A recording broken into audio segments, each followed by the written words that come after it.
الان مشاهده میکنید باز مسئله مذاکره رو آمریکایی ها همینطور دارن دنبال میکنن. این یک ترفند است. اینو باید همه بدانند.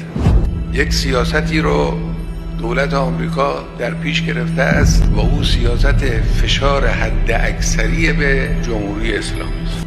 فشار حد اکثری هم همینی که مشاهده میکنید. تحریم های گوناگون، انواع و اقسام، هی تهدید، هی یاوه‌گویی‌های مختلف در رسانه ها و غیره.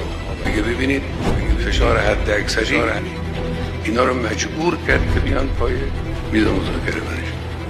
هدف این.